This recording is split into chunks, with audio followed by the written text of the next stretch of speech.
Good afternoon and welcome back. This is US Home Talk. We are live every Wednesday at noon and on demand at ushometalk.com, wherever you guys find your podcast. We are your hosts, Marcus Walgrave with the South Dakota Home Team, powered by Hague Realtors, Jason Walgrave with Walgrave Real Estate Group at RE/MAX Advantage Plus, and Mike Overson at Luminate Bank. We'll be taking all of your questions during today's show. Anything and everything real estate.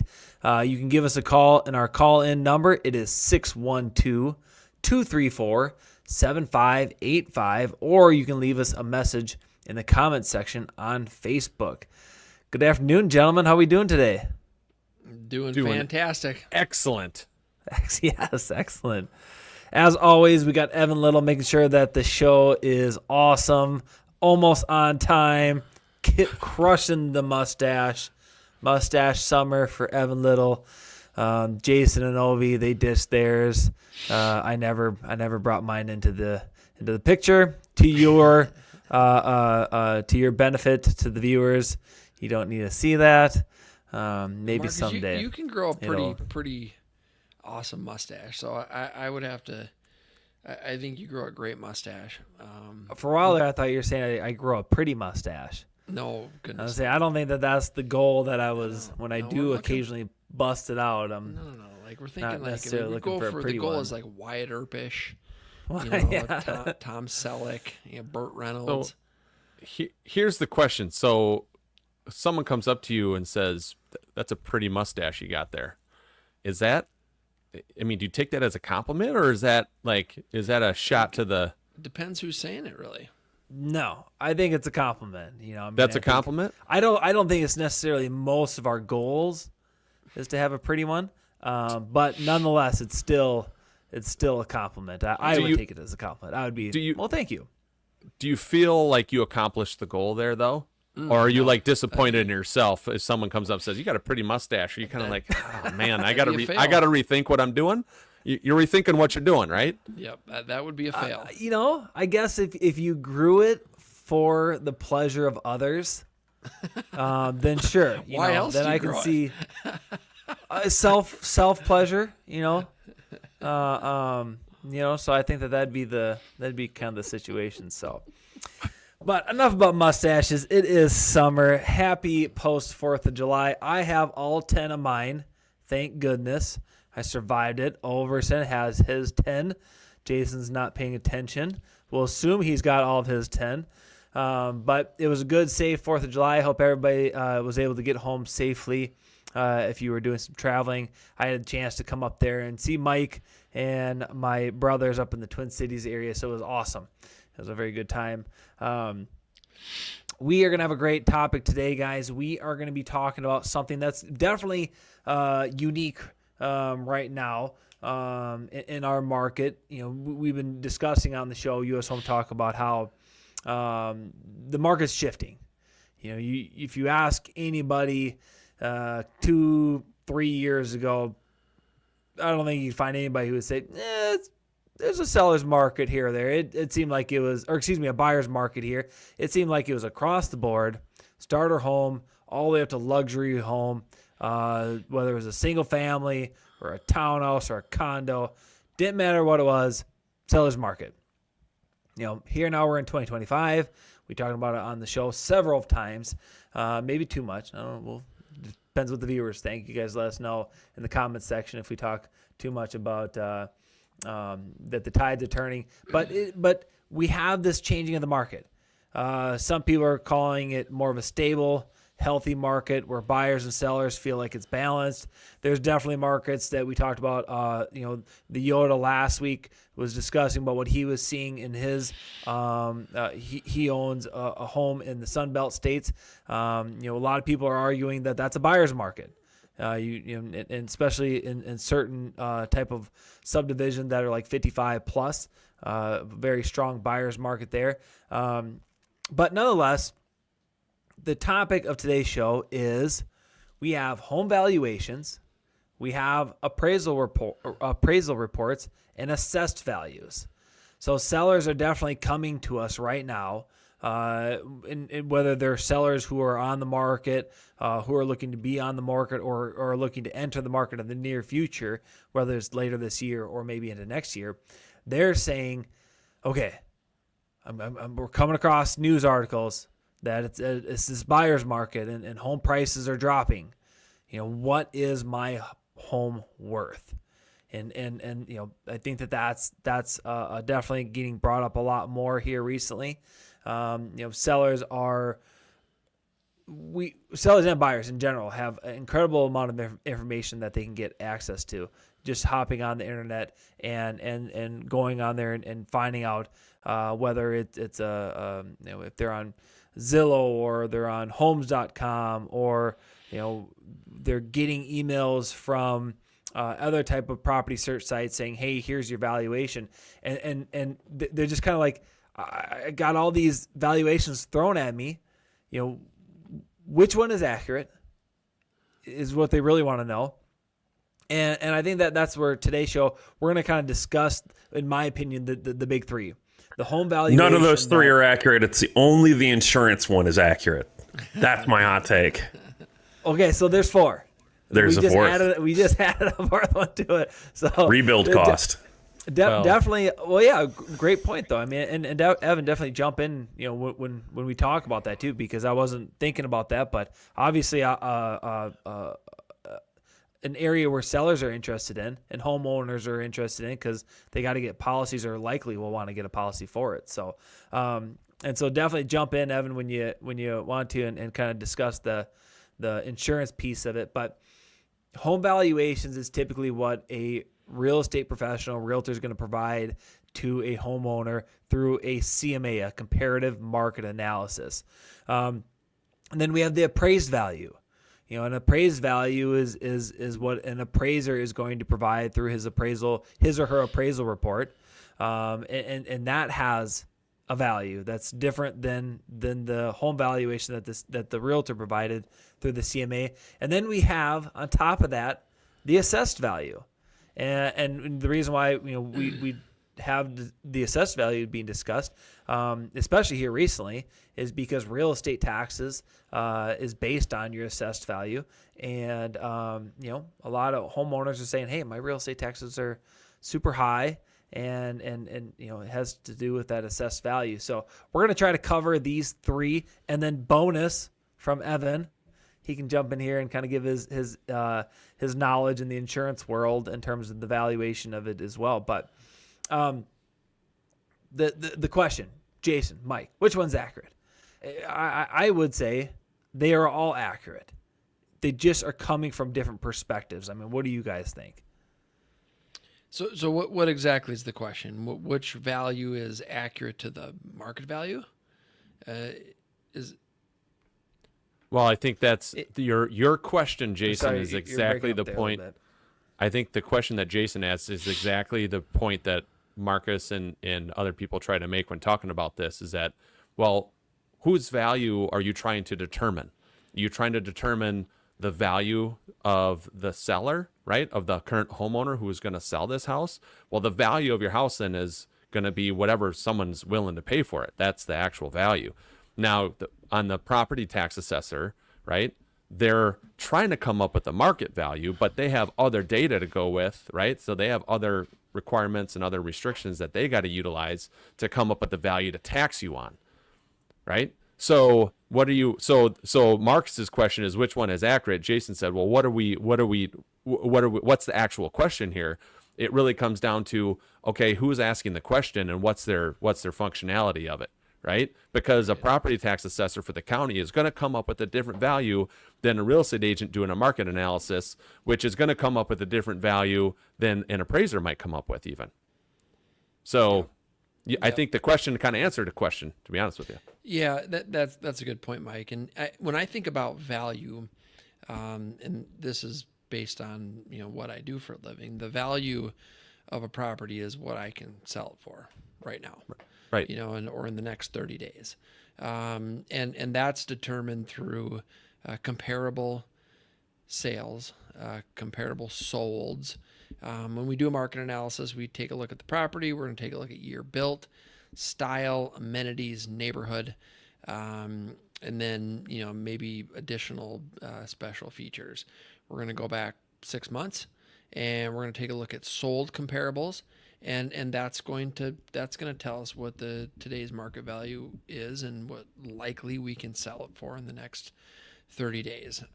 We'll look at pending sales because it's relevant. The tough thing about pending sales is we don't know what they sold for. We can make a educated guess based on what the market averages for sale price compared to list price. And then I'll also put in active listings or active comparables as well. They do not determine value. Now I want to repeat that. Active Stress that, listings yes. do not determine value. Active listing is just simply what someone has put it on the market for. And we've seen properties severely overpriced. We've seen them underpriced. So active listings are not a determination of value, but they are what our competition may be. And so, that's why we include them. Okay, here's our competition. Here's the other homes in the neighborhood. But ultimately, the value is determined on sold comps. In a realtor's eye, I think that's spot on, right, Jason? I mean, I think when you look at that home valuation that a realtor provides, they are taking data that sold comps. Ideally, that's what if we have enough data points to pull from. There's enough sold comps out there to prepare an accurate CMA. We use that, but then we also put into the point of saying, hey, seller, this is sold data. Sold data means past data. And you may be inquiring about putting your house on the market this October. So now I'm going to bring my expertise into the situation, into the equation, excuse me. And I'm going to say, hey, this is what I'm seeing for your specific home in this specific neighborhood. And based on my CMA, which is based on sold past data, this is what I would recommend or project that you could anticipate on receiving come October this fall. So the realtor is going to be using their experience and in terms of like what is happening in the now of the market and what we are seeing may possibly be trending in the near future to help, in a sense, create this projected value, because that property, let's say even if it just gets listed on September 1st and the average days on market from list date to close date, not necessarily to get it under contract, but from when it's listed to the day that it goes to the title company, closes and becomes, sold data.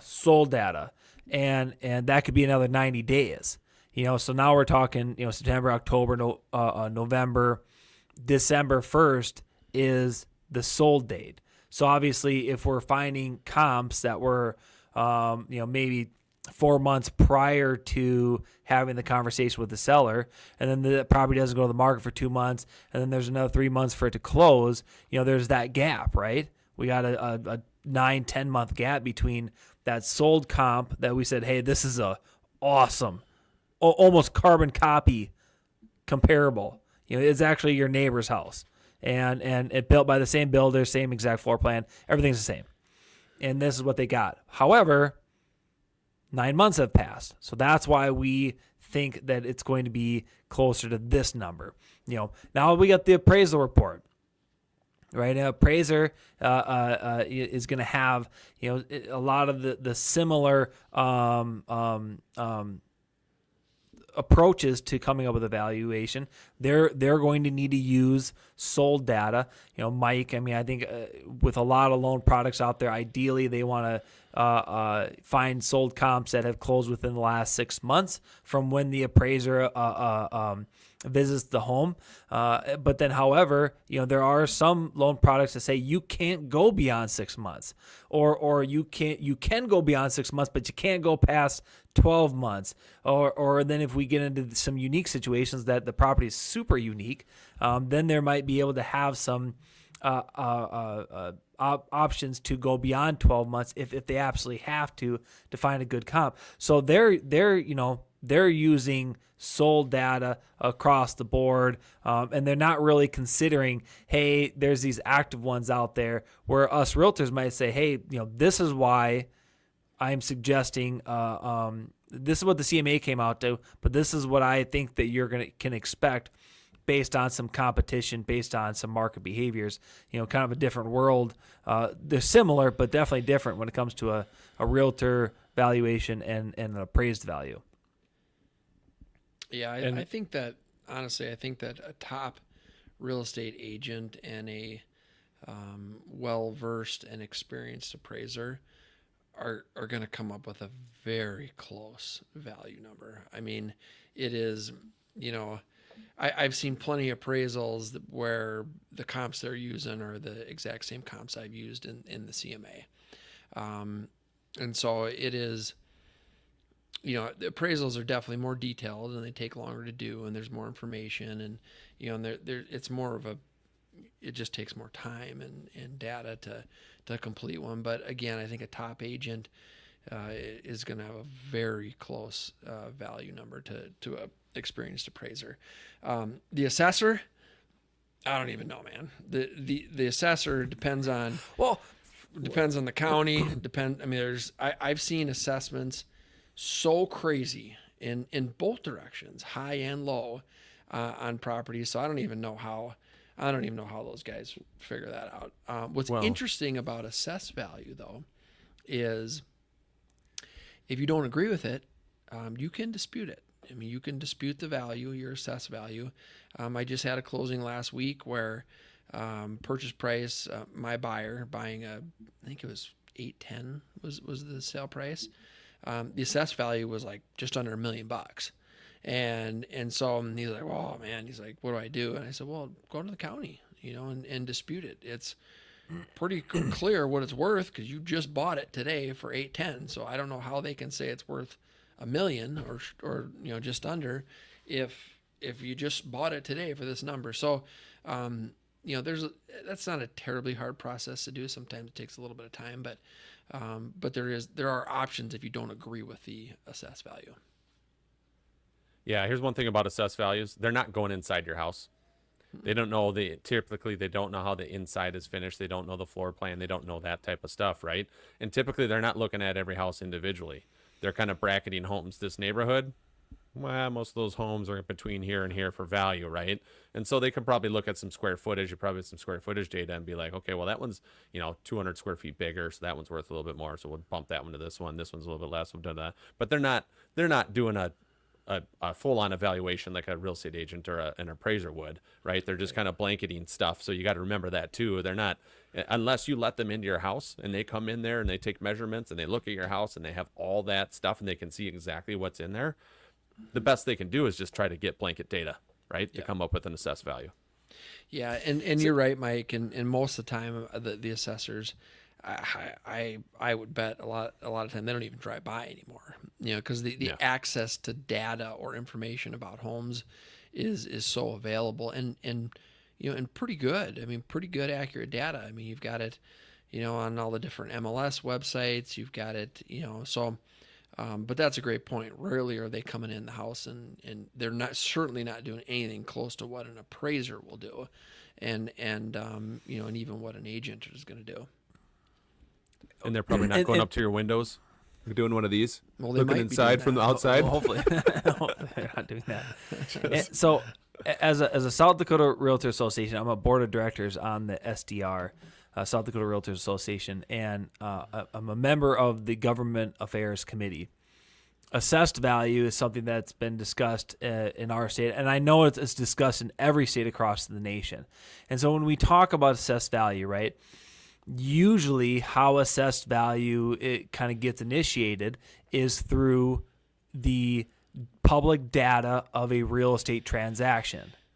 So if a house was purchased in 1970 and it was purchased for $40,000, That's where the purchase price happened, $40,000. And then from there, they have, in a sense, a formula on how they can adjust it. And typically, I mean, obviously, they want to cover, historical appreciation value that's normal in your market. So then every year, because they want to be able to tax as much as they can, the states make billions of dollars on revenue through real estate taxes. So when we have this piece to it, right? If a home was bought for $40,000 in 1970, and it only has a 2% increase annually, well, now we're in 2025, and somebody wants to sell that house. Well, don't be surprised that the assessed value is super low. Now, you're never going to come across a homeowner that's going to be like, "Hey, county or city, my assessed value is super low. Can you raise it 200 grand so you can tax me more?" Nobody's going to do that. So with that, those low assessed values, they stay under the radar and they stay there until a transaction happens. And then at that time, when the buyer buys it, the county's going to say, "Oh, hey, look, we had this one assessed at 300, but it sold for 600. We're going to adjust the assessed value for that." And then to your point, Jason, on the other end, right? There's maybe some homes that got adjusted over these last couple of years. I mean, I've heard some homeowners say we had a 20% increase in our assessed value. Okay, so maybe the county got that one wrong. You're at $1 million. It sold for 800. You're going to be able to take that information to the county and say, "Hey, I bought this house for 800. It was on the market for 60 days or for 6 months. Obviously, it's not worth $1 million. It's only worth 800. It wasn't a fast, quick sale." And you can kind of plead your case.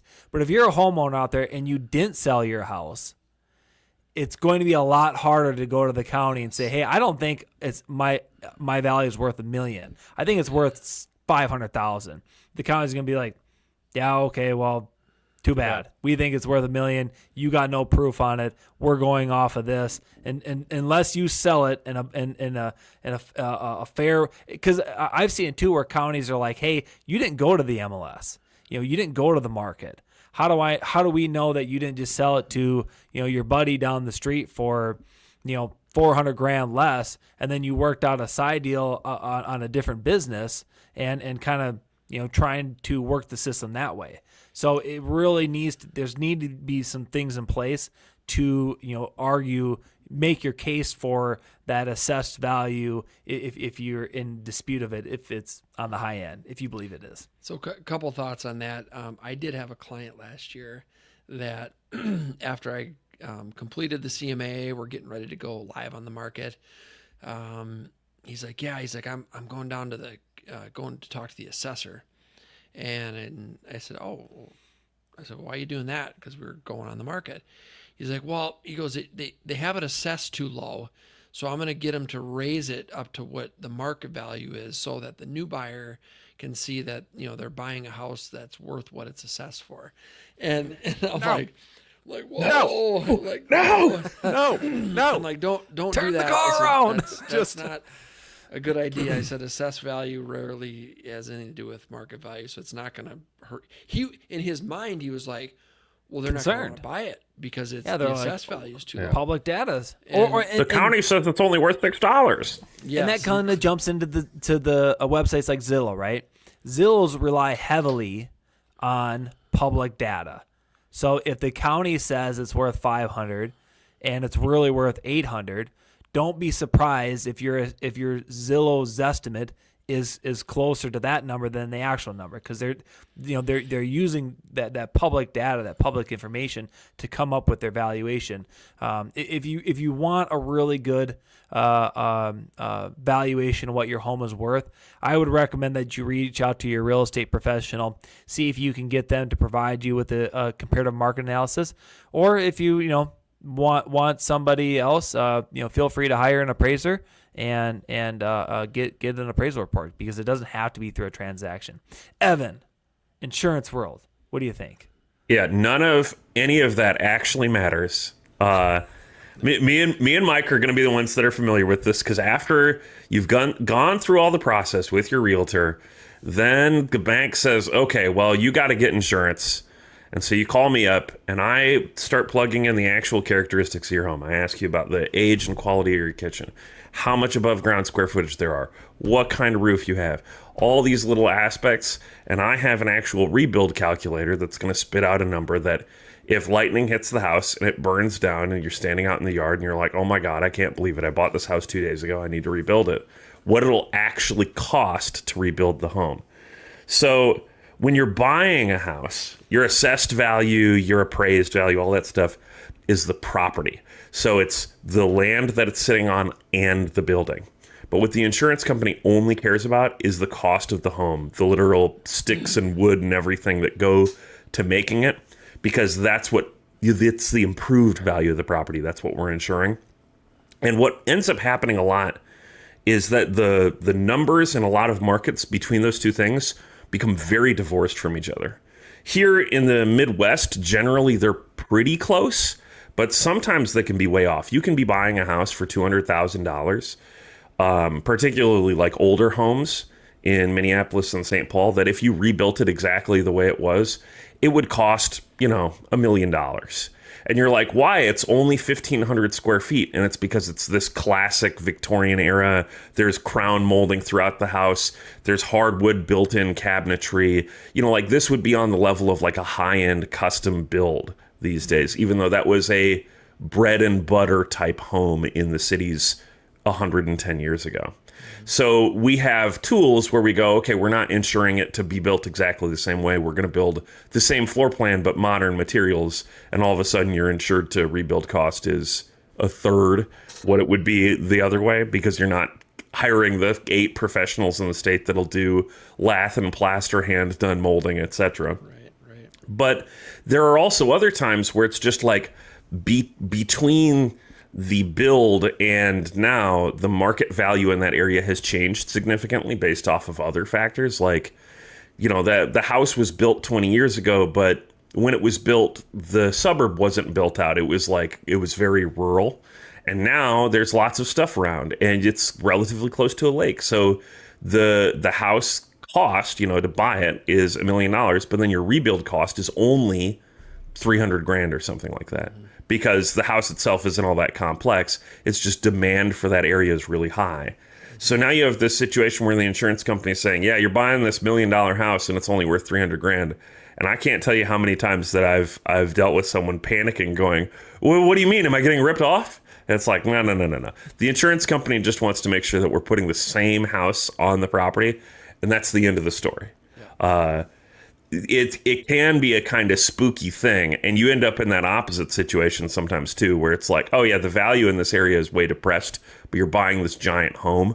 It's a 4,500 square foot home, but it's a suburb that's gone down in value since then. So it's like, oh yeah, you're buying this house for $400,000, but it'll cost $1 million to rebuild it with the cheapest stuff possible. That will throw people for a loop too. Yep, for sure. Should we do a legal minute? Yeah, absolutely.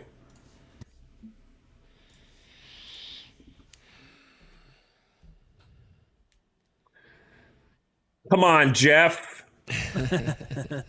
This is Jeff O'Brien, attorney with Hush Blackwell with the U.S. Home Talk Legal Minute. Suppose you're trying to sell your home and you enter into a purchase agreement with a potential buyer. Suppose that after the buyer completes his inspections, obtains approval for financing, and the title work comes back clean, the buyer states his intention not to close the purchase of your home. In other words, the buyer intends to breach the purchase agreement. What are your rights as a seller? Most importantly, can you as a seller force the buyer to comply with the purchase agreement and purchase your home? The answer is it depends. The seller would be seeking a remedy known as specific performance. This is what the law calls an equitable remedy, meaning that a court can award a remedy such as specific performance if it would be equitable to do so. Courts rarely award such a remedy, as money damages are usually an adequate remedy to a seller upon a breach of contract by the buyer. In other words, it is very difficult for a seller to force a buyer to purchase their property if the buyer breaches the purchase agreement. On the other hand, a specific performance claim brought by a buyer has a greater chance of success since each property is unique and there may be no adequate remedy for a buyer who is prevented from purchasing the piece of property which he or she contracted for. Determining your legal remedies upon the other party's breach of a purchase agreement, whether you're a buyer or seller, is an issue that requires consultation with your attorney. This is Jeff O'Brien,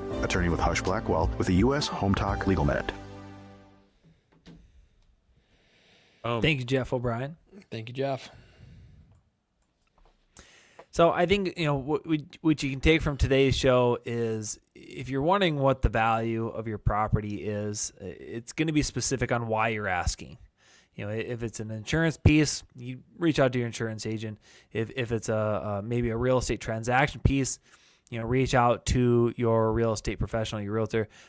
If you're just simply kind of curious, you can always reach out to your mortgage banker like Mike and say, hey, Mike, can you align me with a good appraiser? I just want to know, maybe it has to do with rewriting your trust or something of that nature, estate planning. It's very specific to the question because the valuations can be different and likely will be different. Absolutely. The insurance thing is like Jason's client that he had. It's he bought it for $800,000. The county had it assessed for $1 million. The rebuild cost on that thing. So when his insurance binder came over, the rebuild cost on the thing was like $1.3 million or something like that. Yep. And his insurance was significantly higher than what I had anticipated at an $800,000 purchase price because he's like, where did you get your insurance number from? I'm like, well, I've closed some deals, in this $800,000 price range. This is kind of like the average, roughly where they're coming in at. He's like, it's almost double that. And I was looking at it, and he's like, he started going through this. He's like, well, yeah, they got the rebuild cost at like, I think it was even more than 1.3. It was like 1.4, 1.5 or something. And I'm like, well, that's it, right? If that thing burns down, they got to rebuild that house. That's what it's going to cost to rebuild it. So it's, I mean, kudos to you. It seems like you're getting a pretty good deal on this thing. Kudos to Jason for getting him that deal. Yeah. Yeah. Good job, everyone. Yeah. So, yep. Well, awesome. Guys, if you guys have any real estate questions, you guys can always reach out to us. Find us on our website, ushometalk.com. And as our show comes to an end today, we want to thank you all for taking the time to watch our show in support of US Home Talk. You guys can find today's show or any of our past shows. You can find our contact information at ushometalk.com. We just want to give you a big shout out and a thanks to everybody. This is Marcus Walgrave, Jason Walgrave, Mike Overson. Have yourself a blessed week.